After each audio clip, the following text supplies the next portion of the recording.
Hey, this is Art Barter, President and CEO of Datron World Communications, and also founder and CEO of the Servant Leadership Institute. We have a radio company and we teach servant leadership, and we're here to share with you today on the Dove Barron Leadership and Loyalty Show. We're going to share some things about our transformation as leaders, moving from the power model to the service model, and some of the challenges we faced and some of the things that worked for us. We're going to share some stories with you about the transformation and tell you about some of the things that we saw as a result of that transformation. So, guys, you're going to really love this. Dove does a great job in his show. I know you guys love what he does, so we're just thrilled to be here. Stay tuned, and we're going to be ready to go here in just a second with you. So, love to be with you guys, and talk to you in a minute. Congratulations! You are tuned into Dove Barron's Leadership and Loyalty Show, the #1 podcast for Fortune 500 executives and those who are dedicated to creating a quantum leap in leadership. Your host, Dove Barron, is the founder of FullMontyLeadership.com. He's an executive mentor to leaders like you, a contributing writer for Entrepreneur Magazine, CEO World, and he's been featured on CNN, Fox, CBS, and many other notable sites. Dove Barron is an international business speaker who was named by Inc. magazine as one of the top 100 leadership speakers to hire. Now, over to Dove Barron. Welcome, dear friends, fans, and fellow aficionados of leadership excellence. Thank you for joining us on this episode of Dove Barron's Leadership and Loyalty Show, part of the Full Monty interview series, where today we're going to be looking at servant leadership. Is it a nice theory, a current in vogue trend, or is it something real that can actually make you a better leader? If you're a new listener, new viewer, thank you for joining us. Strap yourself in. We're about to go full Monty. If you're a regular, thank you for making us the #1 podcast in the world globally for Fortune 500 listeners. There are over 2 million downloads and plays, so we're very honored to be cited by Inc.com as the #1 podcast to make you a better leader. So thank you for sharing the show with everybody you know. And listen, there are over 1 million podcasts out there. Literally, thousands of them are focused on business and leadership. But only one, this one, is focused on what's at the heart and soul of leadership. And you're tuned into it right now with me, Dove Barron. So remember, as always, we need your help in staying relevant. So please get over to iTunes, rate, review, and subscribe, and share the show. All right, let's strip it down and dive right in. As a leader, whether you're a CEO, someone in the C-suite, a sales leader, an entrepreneur, a leader in any capacity, you know that leadership trends come and go. Knowing what is at the core for you will always be what level of commitment you have to a particular trend. But for me, real leadership is about self-exploration. And servant leadership will require that. Our guest today is Art Barter. Now, Art is the creator of the Servant Leader Institute. He created SLI as a vehicle to share his knowledge and teach others how to inspire and equip their influence as they influence. As the owner and cultural architect of Datron World Communications Inc., Art Barter turned a $10 million company into a $200 million company in just 6 years. That success was born out of Art's desire to transform traditional systems of leadership into servant-led organization.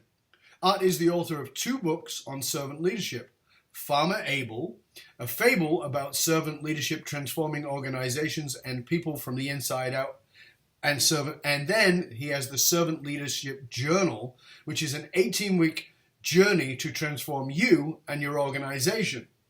So, ladies and gentlemen, please welcome the founder of SLI, Servant Leader Institute, Mr. Art Barter. Yeah!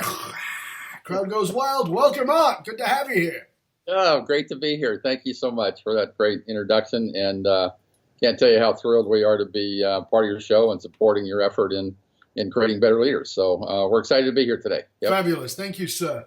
So let's start off at this. And like I said, servant leadership is a term we hear more and more often these days. And so often is the case with a term becomes a matter of interpretation. We say servant leader, what does it mean to this person versus what does it mean to that one? So, as the creator of the Servant Leader Institute, we want to hear from you, the man who truly knows. What does it mean to be a servant leader? Well, I was part of the corporate power world for many, many years. And the difference between what I experienced in that environment versus what I've experienced in the last 15 years is the leader has a heart. The leader has a heart.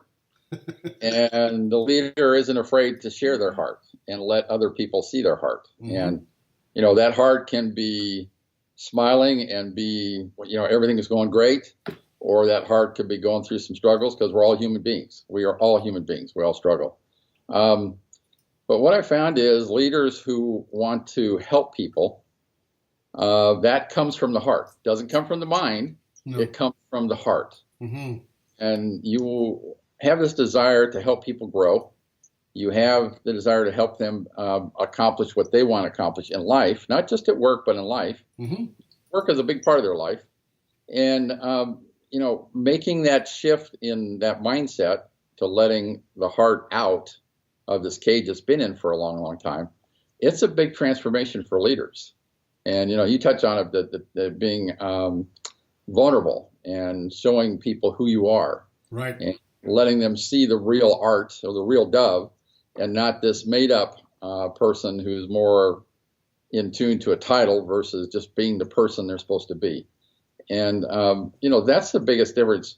Before, the heart was kind of suppressed. It was suppressed. Yeah. The old model did not allow for that at all. Didn't allow for it. And now the heart has to be at the forefront of what you do. So tell us, because this isn't, you're not in your 20s or your 30s. I'm certainly not.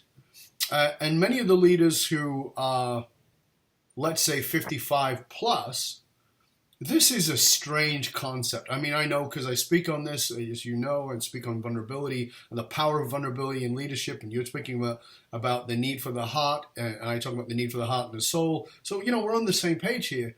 Yeah. But when we're confronted with a leader who is 55, 65, even 75 years old, this is foreign language. This is something that may even seem a little woo-woo for them. How right. do you do you find that you're, with the Servant Leader Institute, you're speaking to the next gen of leaders who are under 55 years old or even younger, under 45? Or is it getting through to the older generation? The interesting part, Dove, is all the leaders we talk to, whether they're senior leaders, middle management leaders, supervisors, regardless of their age, they've been exposed to the power model in companies. They know it's not working. They want something different. All of them want something different. Right. Now, wanting something different means something totally different to each age group, right? And that's where you try and bring people together. And in generation my age, I'm 63, for everybody that's out there. People my age were taught that information is power and security. And how do you get folks that are in the latter part of their life? And I hope I have another 20 years inside of me. I hope I'm not, 5 years away. But how do we spend our time today transferring the knowledge we have into that younger generation? And it's really my job today as CEO of Datron is how can I create knowledge in people and help them understand the business just as well as I understand the business and appreciate what's going on so they can manage it in the same way with a different mindset. And so my job today isn't leading the charge. My job is creating leaders who can lead that charge. And it's totally different for my age group. Sure. The younger generation, and you know this really well, they need to have purpose. Absolutely. They've got to have purpose in their life. And if you don't give them purpose, guess what? They're going to go look for something somewhere else pretty quick. Right. And on average, we're going to have somewhere between 1 and 2 years to impact that life. Where, a guy my age, you entered the workforce, you stayed with the company 10, 15, 20 years. You didn't jump around. No. That's not the case today. And so we like to share and help leaders understand you need to meet people where they are. Yes. And then you can help them. Don't go in and say, I'm going to help you before you listen to what they have to say understand it, let them share some of their stories, get to know them, and then you can help them. Okay, where do you want to go? Yeah. If you don't do that, you're the British Empire. Exactly. Just, we know what's better for you, so we're going to tell you what to do, and then you'll have a revolution on your hands. I mean, the history of the world teaches a lot about leadership. But at the same time, I'm still back to this question, which is, yes, okay, a majority of leaders say, okay, we want something new. But there is also a large chunk of leaders who are 60 plus, 55 plus even, who are saying, you know what, I don't need to change. It works for me. They're in the dictatorial situation, the authoritarian leader. And it's worked for me. I built this company, particularly if it's a founder. I built this company from the scratch, or I came in when it was very small and I built it to this. Don't tell me what to do. Because ultimately, very often those people will look at the harsh reality of business is that employees are a means to an end. How do you get the concept of servant leadership across to them in a way that they can see value in it? Because for them, it may seem very like it takes away rather than gives. So let me share with you a story of one of our senior leaders. When we started servant leadership back in 2005, we all got up and said, here's what we've come from, here's who we are. And this gentleman got up, he was a senior leader, head of marketing sales. He said, you know what, I've been this way for years. This is the type of leader I am. I'm not going to change. And he said, thank you very much, and sat down and be quiet. So he basically told the company, I'm not going to change who I am. Right. So his transformation started through where we bring people from the outside to help leaders transform. But at the same time, my leaders, I also ask guys like the Maxwells and Blanchards to come in and do things for them and their spouses and their significant others. So in the morning, we'll do something to build the leaders. In the afternoon, we'll do something to build the family. And in that process, what this gentleman told me, he says, Art, I think this servant leadership thing is going to backfire on you. I said, well, what do you mean? He says, I've discovered through the things you've taken me through about family that I want to spend more time with my grandchildren. I said, then why aren't you spending more time with your grandchildren?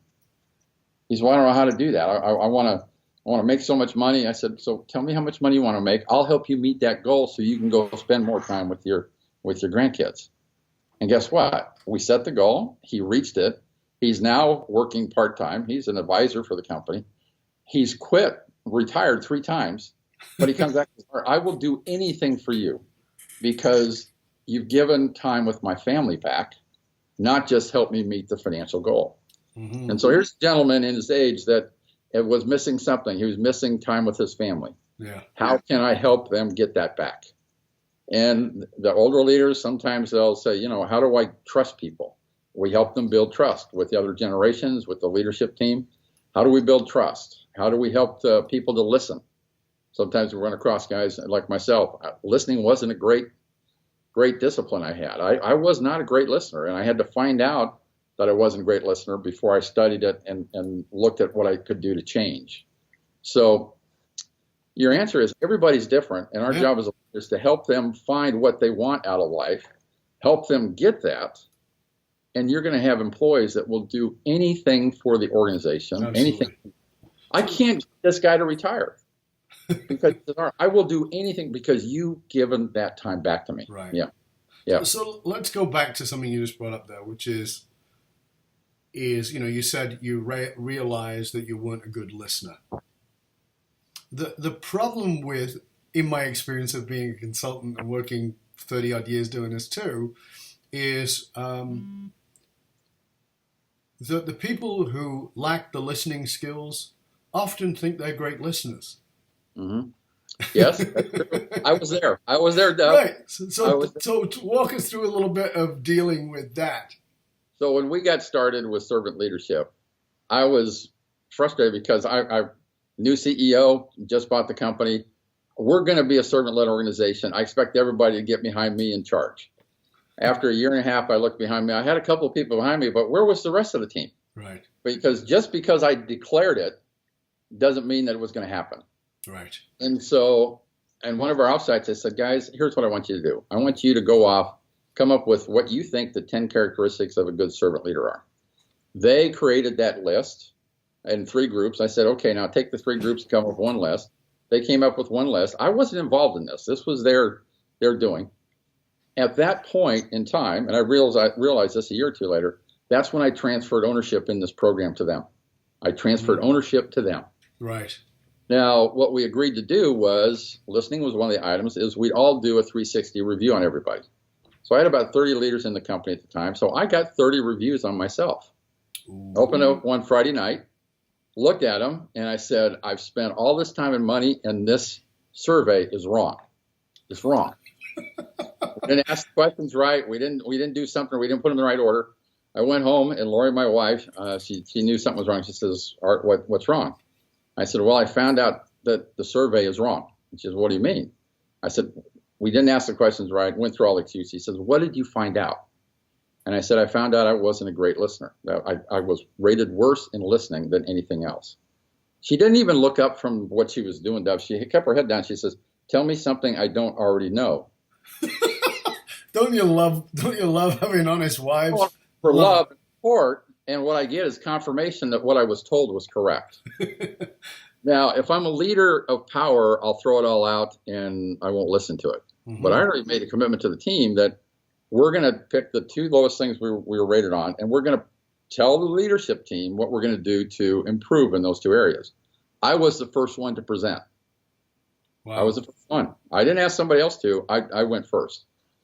So my study of listening, I found out that listening was a form of love. And if I cared about people, really cared for them, that I would take my time and listen. And 2 of the best questions that came out of that study time is I asked 2 questions. I said, tell me more and help me understand. Just keep telling me information and then help me understand what you've told me. Once I get through all those questions and all the input, and I can hear everything they've told me and then feel what they're feeling, now I'm ready to help them. And I had to learn that through that exercise. And I thought I was a good listener. Mm-hmm. And what I found out was, Art, you really need to change. And so most of the people who need to change are the folks that think they're great listeners. And we have to help them understand they're not. And part of that is, okay, you're going to be vulnerable now because you're going to get feedback from others around you. That's going to put you in an area that's going to make you uncomfortable. Leadership is uncomfortable. And absolutely. Part of that uncomfortable is... True leadership is very uncomfortable. That's why most people don't do it. That's why they don't do true leadership. Exactly. So you're going to hear some things about yourself you're not going to like. Mm-hmm. What are you going to do? Right. Are you just going to put it in the drawer and not change? Or are you going to look at it and go, I could be a better person. I can be a better husband. I can be a better father. I can be a better leader in everything in my life. Why don't you want to take that journey? Why don't you want to take that journey? Well, right? I think there's another piece, and I'm really interested in exploring this with you. I did a show on this recently. One of my own shows, I do Leadership Unscripted, which is me speaking for 15 to 40 minutes. And it was called Psychics and Sycophants. Mm-hmm. And it talked about leaders who think they're psychics, meaning that I know what my people are thinking. And I mean, it came out of a conversation. I was in a boardroom working with a team, and the founder of the company said, this is just a waste of time, and everybody thinks it's a waste of time. Mm-hmm. And I said, really? That's fascinating. How do you know that? And he goes, I can just tell. Well, I'd had a conversation with those people before he arrived in the room. They certainly didn't think it was a waste of time. They thought it was phenomenal. But he did. The problem was, I said, well, okay, let's check it out. Now, remember, I've had a conversation with them 5 minutes before in which they said, it's wonderful. But they're going to have a sycophantic response to him. They're going to agree with him because there's one thing he has over me. He writes the freaking check. Right, exactly. And that's what counts. So this is the great challenge of leadership is it's one thing to ask for honesty. It's a whole other thing to get it when you are the person who carries the guillotine. Like if I speak up And you can cut me off because I spoke up. And even if you're saying, well, I have an open door policy and we have open communication, you can tell me anything. Except that. Yeah. I'll start with the last part, the open door policy. I want to encourage leaders, rip the doors off your office. Yeah. Because having your door open doesn't show me that you want to invest in other people. Show me your calendar. Yes. Show me that you're scheduling time with people to help them get better. Just saying your door is always open. I'm a CEO. That title has authority to it. People aren't going to walk through my door because of the title. I need to go to them and meet them where they are. So if you really want to be a leader that invests in other people, show me your calendar. Don't talk to me about your office door. It's one thing to say my door is always open, but you have to also, as a leader, we have to consider that it takes courage to walk through that door, particularly if I'm going to walk through that door and talk about you. And right. most people will go, you know what? Yeah, I know the door's open, but even if I get through the door, it's probably not going to listen to me because, who am I compared to him or her? Right. So, it's a ludicrous statement. But if you really care about people, you want to build trust, you want to be that relationship person, right? You've got to create that safe environment for people to speak their mind. Mm-hmm. As a leader, and I do this often, I know that the communication in that room, when I have a group of leaders in the room, I know there's a time for me to leave the room. Because I know people who have information that needs to be put on the table, they're not going to do that while I'm in the room. Right. So isn't it more important for that information to come out than for me to look like I'm at the head of the table and I know what I'm doing and I already know what the solution is? Step out for 15, 20, 30 minutes, 45 minutes. Go take care of some things in your office and let the team get all the information on the table. And, that's a little different style. You said leaders know what the answer is already. Here's what shocks me. We're in a manufacturing company. And when I see leaders, we have a manufacturing issue on the floor, and I see leaders want to get together in a conference room, and I go, where are the people who build the product? Mm-hmm. Well, still on the floor. But why are you in the conference room? Why aren't you out talking to the people who build the product? I go out and sit with the folks on the floor and go, show me your challenges. Show me your problem. I have a problem here. Why do we have a problem here? A bunch of leaders sitting in a conference room, they're not going to solve the problem unless you're talking to the people who do the work. Right. And we try and get people to listen to that. I have leaders that will get to that. Well, I can talk all day, all week, all month. And then I go, okay, would you like to see the numbers? Would you like to see the results? And that's when I start talking about 10 million, 200 million. Last year, we booked our largest order ever, 495 million in late November. Record revenues, record profits, record cash flow. And the interesting part about it is we did it with the same employees. People told me over and over again, you're going to get from 10 million to 30 million, 40 million. You're going to have to bring in an entire new leadership team because they don't know how to make this become a company that size. And you know what? That's hogwash. You give people love. You care about people. You give the tools what they need to do their job. And the rest is just zeros. Right. 10 million or 20, they're just zeros. You were still building radios. We're just building more of them. And that brings me to what you were saying there. I think it's around the bottom line piece. I mean, many old school thinkers might think that this servant leader thing is a bit socialist, a bit out of touch with the quote bottom line. Yet you took Datron from 10 million to 200 million in 6 years. Talk to us about that disconnect, because it does seem, certainly from that point of view, that this is a disconnect. This servant leader stuff, it means that we're not focused on the bottom line. We're focused on serving our people, maybe even serving our customers, but it doesn't serve the bottom line. Right. You can go look at companies that are like Jim Collins, great companies. They average about 15% return. You look at servant-led companies, they bump up to 24% return. Wow. We were averaging, Dove, every year 24% pre-tax, not operating income, pre-tax. Wow. Unheard of percentages. And I asked leaders, whether they're corporate or private, I said, you think your shareholders, the people you serve, or your owners would be interested in a 10% increase in your pre-tax earnings? Would they be interested in 10%? Well, of course. Then why aren't you looking at this option to give that to them? Why are you just saying, hey, I don't believe in this because I can't get results? But the toughest thing that leaders have, and I learned this in the first couple of years, is leaders, when you ask them to look at becoming a servant leader, they will transform at different speeds. People will change their beliefs at different speeds. I still have to get results because I still provide jobs to everybody in the company. So I still have to get the results, or I'm just the latest and greatest management thing that didn't work. Right. So if I don't have the results, then servant leadership doesn't mean anything. But the results that we track in our organization is how many people we help. How many people we help that year? And what we found is the more people we help, the greater the profits. So talk to us a little bit about that. How do you track that, the people you help? We set aside 10% of our operating profit every quarter. If we got to make a profit, and so we'd set 10% aside into our charitable fund. This is a tithing sort of thing. It's like a tithe. Yeah, it's our tithe. Lauren are people of faith, and it's our tithe. But we don't get to decide where that money goes. We let employees decide where that money goes. So we set 10% aside. They get to decide where they're going to give it to. The organization has to be a 501c3 and has to be good standing, and there's some requirements. Sure. But they give money back to organizations that help their families, help them.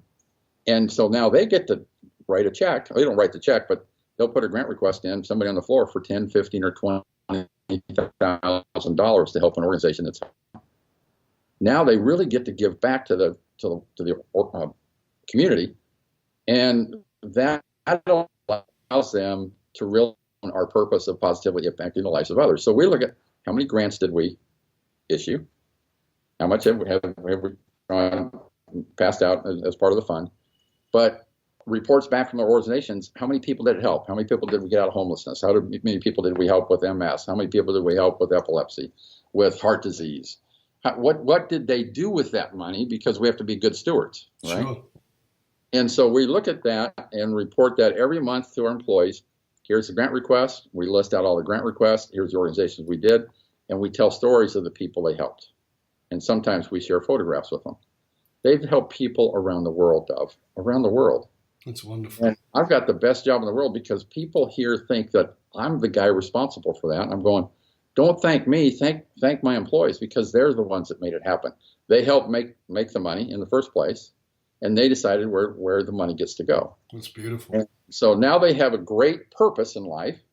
Our purpose in our company is to positively impact the lives of others today and in the future.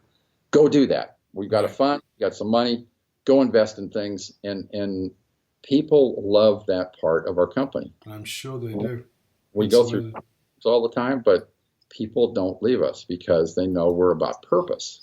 Yeah. Now, let's follow the purpose. Yeah. I just wrote an article about the 5 greatest challenges facing business and leadership today, and the one solution that fixes it all, and the answer is purpose.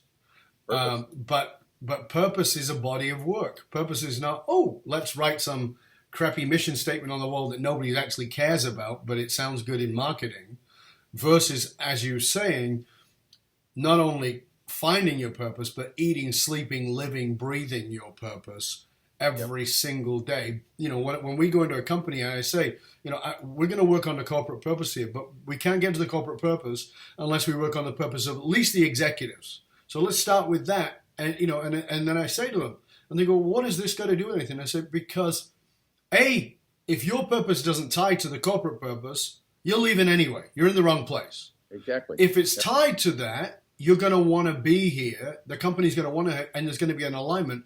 However, here's the bigger piece, and this is totally as a bonus. And they go, what's that? I said, your life will get better. You'll be a better husband. You'll be a better wife. You'll be a better father. You'll be a better mother. You'll be a better brother. You'll be a better friend. You'll be a better human being. Yes, because you'll be guided by something that you can associate to a faith, but it doesn't have to be associated to a faith. But it's this, what we call the soul of who you are, the soul purpose. And that having that connection to something that is greater than you, if it's not, if you don't believe in God and it's not a God thing, but a greater thing as in a greater impact, then wonderful. Right, exactly. And when those purposes align, guess what? You have a lot of fun. Yes. You have great success. Yes. And you move from being successful to being significant in life. Exactly. Right? And that's where it's all. I wanted to be successful early in my career. Out of college, go to work. I want to be successful. I wish somebody taught me about significance while I was in college, because significance means more to me today than success. Because without the significance, I don't have a purpose. I'm just making money. Exactly. And the purpose is where I love to live. I love to be in the purpose. Yeah.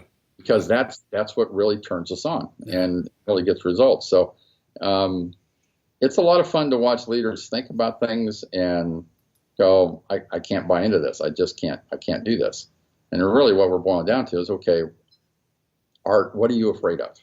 Yes. What are you afraid about change? If I can help that person change their own beliefs about themselves, now I got a chance to help them change their beliefs about what they do with their team. Yeah. Right? And the transformation has to start with us first. Yeah. Yeah, and part of that is for us as people who direct people in that way. I think one of the great challenges is that we also have to get that just because somebody says they want to change doesn't mean they want to. Mm-hmm. And just because they say they want to change, and even if they want to, doesn't mean they can. Because some people become quite terrified at leaving behind an old identity. We were working with a president recently who, brought us in, wanted things to change. It's a multi-generational business. Wanted things to change in his relationship with his son. Wanted things to change in, and we exposed a bunch of stuff like, you don't know that your executives are actually afraid. And he's like, no, they're not. They all love us. I said, no, you can argue with me, and that's fine. And ultimately, you get to fire us. So it's up to you. But the bottom line is your people are afraid, and they are afraid that they could go at any minute because of the style of leadership that you have. But we're very good and we're very generous. Yeah, you are. You do wonderful things for wonderful people, and you give to charity and you do all these things. But the bottom line is this is still a dictatorship. And the argument is, I've done this for 40 years and we've helped a lot of people. Okay, so you want to change as long as you don't have to. Right. And that's the tipping point. I share with leaders, it's more important how you get those results than the results themselves. Mm-hmm. How you get them is more important. And today, I will tell you, I focus more on how I get the results than what results. Because if I do it in caring and loving for people and adding value to people and pouring into their growth, and I do it with the right motives from the heart, not just to make a buck. Mm-hmm. People know, if you have the right motives or not. They know if you're doing it for the buck, or if you're really doing it to help people.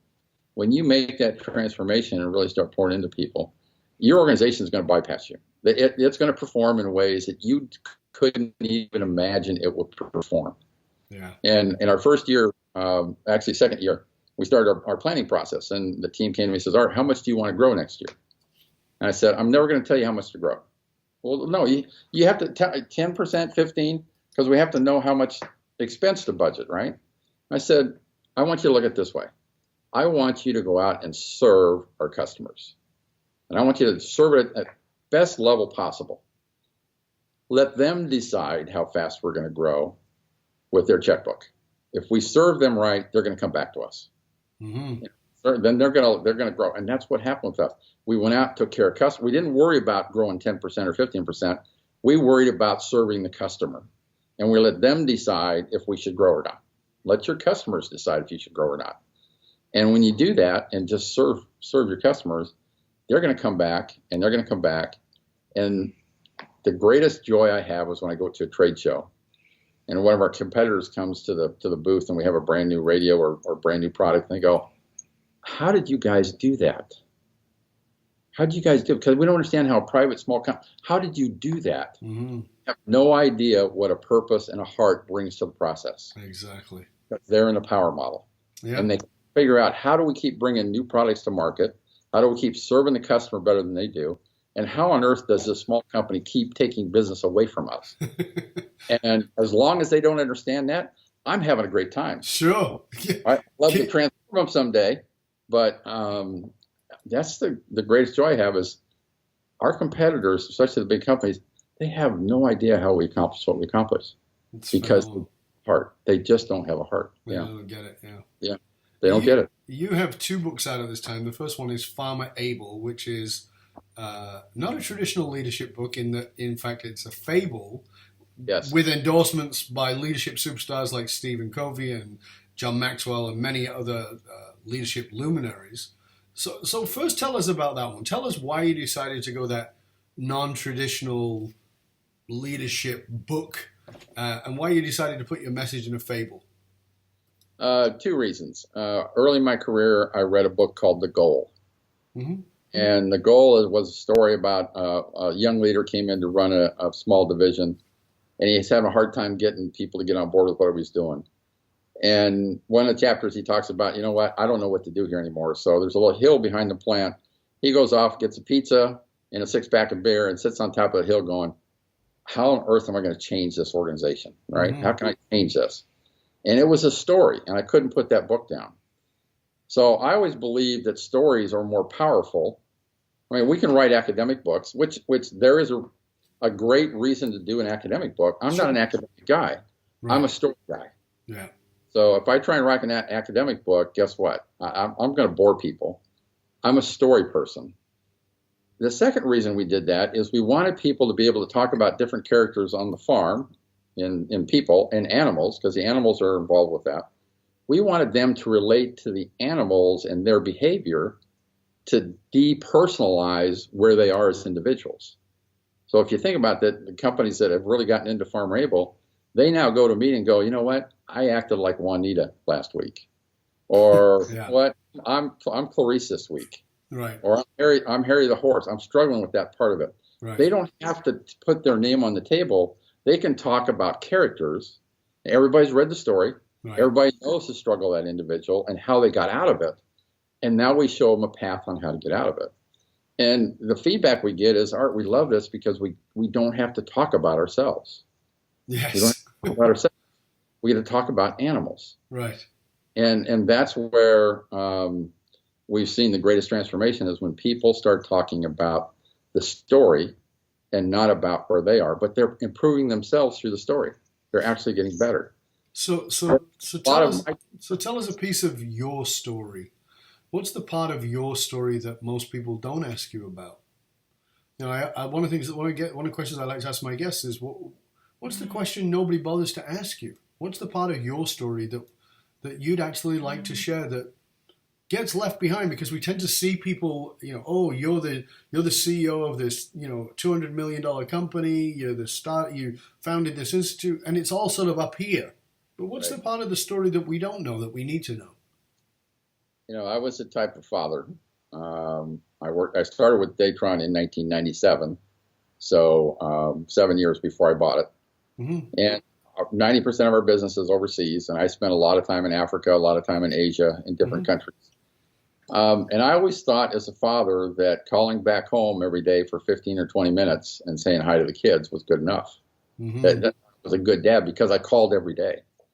You know, I was gone. Some of my trips would last up to 6 weeks, 7 weeks at a time. And so I would come home and Lori would have the house running well. I'd come in. I would think that the kids could do something different or we need to do discipline a different way. And Lori would come to me after a couple of weeks and go, isn't it time for you to hit the road again? Because I was the disruptive force in the family. And not in a positive way. Call back, and then I come back and just redo everything that she had put together. Right. And I really didn't understand the impact of that until my daughter became a teenager and started driving. And Jennifer, I love her dearly. She's got the biggest heart in the world. But she was a demolition queen of cars when she first started driving. She wrecked cars. And of course, me, the father, I'd come in, what were you thinking about? What were you doing? You need to do this, you need to do this, you need to do this. What servant leadership helped me realize was I needed to tell her a message. She needed to know that there isn't anything that she could do that would change how much I love her. Mm-hmm. She didn't need to have a raging father getting upset with her. And so after one of her crashes, she came home, she was in tears. And I went and gave her a hug. I said, Jennifer, there isn't anything you can do that's going to change how much I love you. You can wreck all the cars. I don't care how many cars you wreck. I'm going to love you the same. Go get some sleep. We'll take care of this tomorrow. That was the start of the biggest change in my life with my family, because that's the time I got my family back.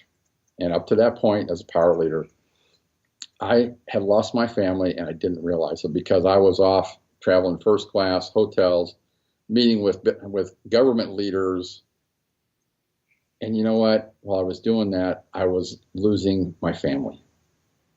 And so I had some time to make up. And that conversation with Jennifer was the transformation for me as a father.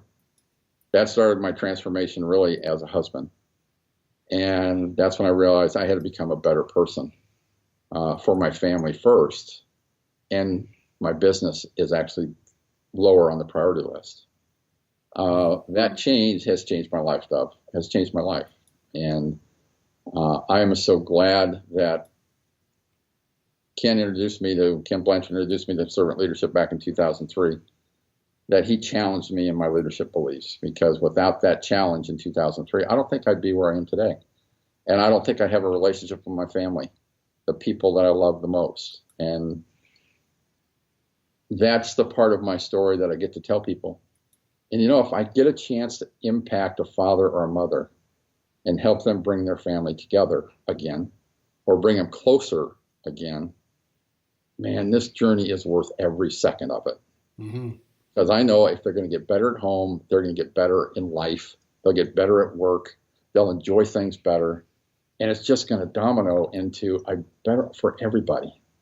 And so I never know when my words, you're this way. You never know when your words are going to hit someone. Nope. You never know how it's going to impact them. All we know is we keep doing what we're doing and inspiring people. And we know that little tidbits are going to be planted in hearts, and they're going to grow. Whether we get to see that grow or not, that's a different story. But we keep planting that seed, and people are going to grow, and they're going to change their lives. And they're going to change lives in ways that will transform who they are. And that's the real joy in servant leadership. I get to hear the stories of transforming families. But you said something I think is vital for us to pay attention to, in that so often we don't recognize the impact on the people we love, particularly if we're old school and I'm doing this for you, and I'm building and I'm working all these hours so I can provide a better life for everybody here under this roof, and but really what it is a beneficent dictatorship. Mm-hmm. where the leader, the dad in this case, is not really available, and there's this BS justification of the 6 weeks away and the 20-minute call and all of that stuff. And it's like that wonderful song by Harry Chapin, "The Cat's in the Cradle." Yep. Mm-hmm. I love that song. I just wrote a piece about it because it's like, we'll get together, son. We'll get together real soon. And then the kid grows up, and the kid keeps saying, "I want to be like you." And then one day, dad needs his son to spend time with him, and his son's too damn busy. Right. We forget that people don't learn by what we tell them. They learn by what they see us demonstrate, whether we are leaders or fathers. Not that there's any distinction in that for me, at least. And we've got to really stop and say, hold on. What am I teaching? By virtue of my behavior. Mm-hmm. And that moment of stopping and being with your daughter and saying there's nothing you can do that will change the way I feel about you, the level of love I have, is a profound moment.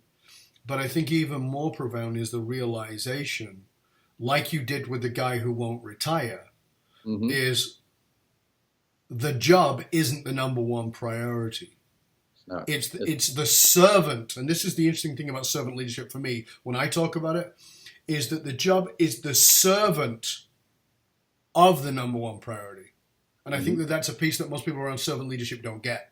Is yes, I'm here to serve my people, but I always say, but the job is also the servant of what is the number one priority. If you're a religious person, then your job is probably serving your faith. If you're not a religious person and you have a purpose that you know and you're clear about, then the job should be serving the purpose. Mm-hmm. And we flip it around and we go, well, this is my career and this is what matters. Yeah, and you do that, why? To pay the rent, to give my family a lifestyle. Yeah, but you're the missing element. Right. You're a producer. And that's the biggest joy that you're missing out on the biggest joy in life. Absolutely. Helping your family grow. Our number one value in our company, is our families come first. Beautiful. And we tell people, if you need family, spouses has a hip replaced, is sick, you go and take care, because this company will survive whether you're here or not. There isn't any company that won't survive having one person out. Exactly. Even me. You've got to go take care of your family. And we tell people, I don't want your grandkids to, when they hear the word Datron, the company you worked at for 10, 15 years, I don't want them to think about Datron being the company that took their grandparents or parents away from them. Yeah. I want them to go think about, these were the great times I had with them. We went down and visited the company. We went over here and had this event. We did this. I want people to think of that name as positive, not going, oh, here we go again. I'm not going to see Dad for another 3 or 4 weeks because Datron takes priority. Yeah. And it took us a while to learn that. And I'm sure. And it's hard to keep that in practice because, you know what, we all get wrapped up into things. We all think projects are more important. Yeah. And I will tell people, don't let that happen. Yeah. So your second book, your most recent book, is in fact a journal, the Servant Leadership Journal, 8 weeks to transform you and your organization. Again, first one's a fable, not a traditional leadership book. Second one's a journal, not a traditional leadership book. Tell us why you decided a journal was the way to go. Well, in our teaching servant leadership at Datron, we found that there were certain behaviors that help people transform at a faster rate that people really latched onto. And so we really focused on those 9 behaviors. And it was a result of us looking at how did the training go, what kind of things did we see, what were some of the reports coming out of things. And we had a very open company where leaders would sit down and tell me where you were successful servant leadership this month. Tell me one item that you struggled with. And we saw a lot of transformation in focusing on behavior. You mentioned earlier, what do you do? Not what you say, but exactly. What do you do, right? Yeah. And so we believe in behavior talk. Behavior talk as a leader. And journaling was a big part of my transformation. And, sitting down and writing things about what you, and it's not writing about what you did today, it's writing about how you did it. How did you feel about it? And, if there's some people that says, I can't write this stuff. And I'm going, you know what? I said the same thing. Mm-hmm. What really has helped me is I've got journals upon journals now. I can go back. I get to see my transformation. Here's what I thought about servant leadership in year 2. Here's what I think about it in year 10. Mm-hmm. I get to see how much I've grown as an individual. Yeah. And so we said, why don't we share this journaling?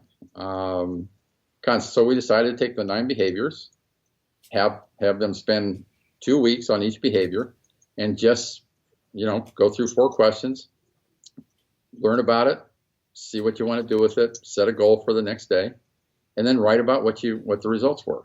And I've had more people come and tell me, Art, you've changed my life. You changed my life. I said, you know what? I'd love to take credit for that. You're changing your life because you've taken action. Exactly.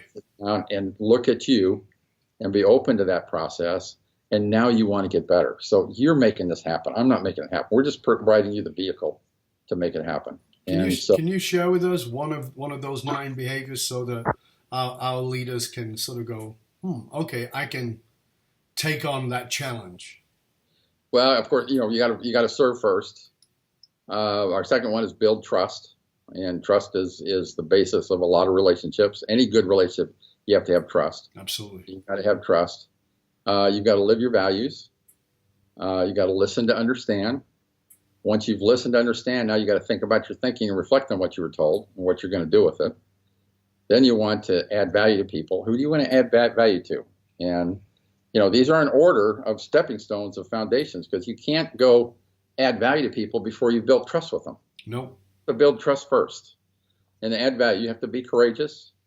Then once you do all that, you get to increase your influence with people, because now you can impact people in ways you never thought possible. Mm-hmm. And then biggest thing for leaders is you got to live your transformation.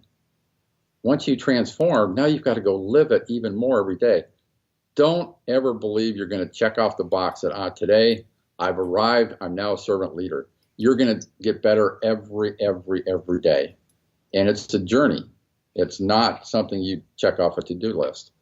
And so we share those behaviors, we build upon them. We take you through that in the journal. And our hope is that one of those behaviors, you're going to decide which one of those behaviors is best. Right. You to work on. Mm-hmm. And work on the one that you think you need the best on. If you don't know what you need to work on, ask those that love you the most. And preferably not the sycophants who will tug their forelock and say you're great. See how courageous you're going to be in listening to what they have to say. Right. Yeah. Because it takes courage to listen to what people have to say where you need to improve. So, we found that trust is the key. And that's why we love Stephen M. R. Covey. We love working with him, and he believes in servant leadership, and we know that trust is one of the basic. Once you decide to serve people, now you've got to build trust with people, and that means that you show them your heart, and they know your motive. They know why you do what you do, not just to get a reward at the end. Yeah, so those are the 9 behaviors, and fabulous. I would challenge. I encourage people to dig into those. I want to quickly ask you, because I know you also. Aside from spreading this message to a variety of corporations and nonprofits throughout the U.S., you've also spread this message into government and governmental audiences. It appears that there is a lack of servant leadership at the governmental level, and by that I don't just mean in the White House, but I see. I see stalemate in Congress. It doesn't seem particularly servant-driven. What's it like to deliver that message to that kind of environment? Well, you can imagine there's a lot of government people who don't want to listen. They're not used to listening, to telling people what is right and what's wrong. Right. Those that, I get exposure to a lot of government people around the world because we do business everywhere around the world. We do military business, commercial business, but I get to talk to some pretty heavy-duty leaders. Mm-hmm. They come to our plant. What always amazes me is I get a senior leader, and they say, Art, can I spend a little bit of time with you, just one-on-one? And I go, okay, yeah. What? I've had more leaders come and go, Art, tell me about servant leadership because I want to take it back to my country. They can't have that conversation with their entire staff there. No. Because it's not accepted. But these men want to change their country. They want to provide security for their citizens, and they want to provide sovereignty for their country. And they're going, I can do this by serving people better. Help me learn how to do that. Yeah. And I get to one-on-one with that, and I get to see that transformation in countries where people are now serving people instead of their leaders. Great story is in Zimbabwe. I met with a communications leader there. The police was our customer. And I said, Eric, how can I help you? And he says, it's easy, Art. He says, we don't have a great president. We're going to have demonstrations. I want to control those demonstrations where my friends and my family are going to be part of it. I want to control that with good communications and not with bullets. Huh. And I said, Eric, I'll help you. And 6 or 7 years later, there was an article written by the Associated Press that the elections in that country that year were the least violent in the country's history. took that article, showed it to my folks, and said, this is why we do what we do. We're saving lives because people can control events with great communications and not have to do it where they have to take lives. And that's happening all over the world. We never see that reported because that's not exciting news. No. We always see other stuff. I got a question the other day on one of our recent webinar. The question was, Art, what would you tell people in Washington and about servant leaders? I would tell them one simple thing. I would tell, serve the people and not the ideology. If you're really serious about serve the people first and not the ideology, and see the transformation that does. And that would be my advice. And if I get people who want to do that and take that serious, man, we could have some great leaders there. But that's the transformation we need to make there, right? Yeah, I couldn't agree more. And it certainly seems like a vague possibility at this time. Because people are serving their position, serving an ideology. We see people who were very much against the person who was likely to become the candidate, and then when the person goes from the candidate to the president, oh yeah, now everything's wonderful. Yeah, you really lack a lot of integrity, and you're not really serving your people. It's pretty sad for me, at least, because I'm very much like you. I'm about serving the people. As we get close to the end here, which is what we are, I want to ask you, because you said about checking the box. And how there is no checking the box, and I agree with you fully. So what is a problem or a challenge that you are currently working on in your own leadership or in your own business? Mm-hmm. We have a couple of them. We're with the worldly events that we see going on, that impacts our business, and there are times when we're expecting orders to come in, they don't come in. Mm-hmm. And when that happens, we have to remember that we need to be compassionate with people. And I have a few new leaders on board, and they were, well, we don't have the work for people. I said, okay, so what do you want to do? Well, we need to get rid of people. I said, no, we don't. Well, why not? No, we don't have the work. So I said, we'll find something for them to do. Well, I said, guys, we're in a servant-led organization. We serve the people first, not the business.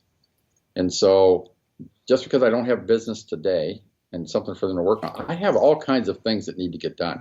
Let's go work on those things that we didn't have time for last year and go work on those and take care of that and keep people busy. I don't have to keep them in that job. I don't have to, but I've got a lot of stuff for them to do. So put them to work.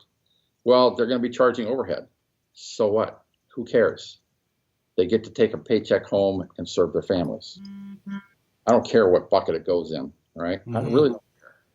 Go serve your family. So that's a challenge we have with our up and down business. We're going through a refresher course right now in servant leadership, and we're focusing on the 9 behaviors. And so we're helping employees get a little bit more familiar with the 9 behaviors.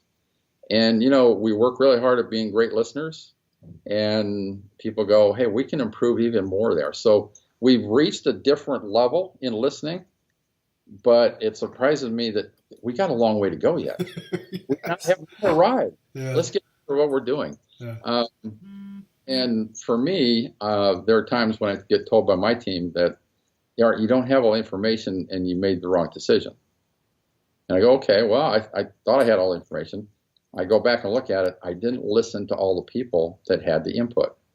I need to get better at that. Now, what happens today is I've learned that I can be listening, but I also have facial expressions. I have mannerisms. People watch that just as much as they do your words. Even more. I had one individual get upset with me about 6 months ago. I said, a couple of days later, I says, why were you upset? He says, the look on your face. Yeah. I said, tell me what the look looked like. So you get wrinkles in your forehead, you get this frown, and I go, help me change that. Mm-hmm. And so back when I was in the kitchen with Lori that day and she told me I wasn't a good listener, I had to learn to listen. Now I'm learning about facial expressions on how it impacts people. Silos are always a challenge. People Absolutely. Work in departments and we don't have an org chart. And when you bring new people in, they go, where's the org chart? I said, I don't have one. And they said, why don't you have one? I said, it's easy. I want people to go to anyone about anything to get what they need to serve the customer. I don't want them to go up an org chart and down an org chart to be able to get permission to talk to somebody who's 20 feet away from them. Right. 20 feet away from them. Yeah, the 2 cubicles over to people. It's crazy. Right? Yeah. Yeah. And so, we're getting better at that. And we're, sometimes we talk about getting rid of email because of all the email strings we see, and people sitting right next to each other spending more time emailing than they do actually talking. Yeah. So we're working on relationships. We're working on being better listeners. But for us, it's the up and down of our business because we're international. And so we see a lot of fluctuations. How do we deal with that in a human basis? Because as servant leaders, we need to be treating people with dignity and respect all the time, not just in good times. Absolutely. And sometimes that means that you make the right decision and keep people on board for another month, 2, 3 months, and wait for that order to come in. And you know what? I'll make less money this month. A private company, I don't care. Right. I don't care. I'd rather have the people take a paycheck home. And so in these times where news gets out and Washington's not in sync and we face more emotions with people because of what's going on in the outside world than we do here because it impacts our business. Of course. And so people hear a world event and they go, Art, how's it going to impact our business? How's it going to impact that order? How's it going to impact this country? How's it going to do this? Of course. And so that's the concern they have is what's going on the outside, how it's going to impact us. And then how do we deal with it in the right way as servant leaders? And so very cool. Very interesting. This has been a great conversation. I really want to thank you for joining us and sharing with us. Please tell our listeners, our viewers, where they can find out more about you, more about servant leadership, or any ways that they can get in touch with you if they want to. Sure. You can search my name. I'll come up and there'll be all kinds of stuff. You can search servantleadershipinstitute.com. That will take you right to the Institute's webpage. Most of the time we're on the first or second page on that search. But if you search Servant Leadership Institute, and if you want to type that whole thing in and put a .com on the end, you'll get right to our website. Right. Datron website is dtwc.com. We'll share with you about the company, the radio business. But Servant Leadership Institute is the one that you want to go through and give you an idea of what we do, services we provide, and we just want to help people, Dove. We just want to help. It's beautiful. I tell people, don't be worried about my fee.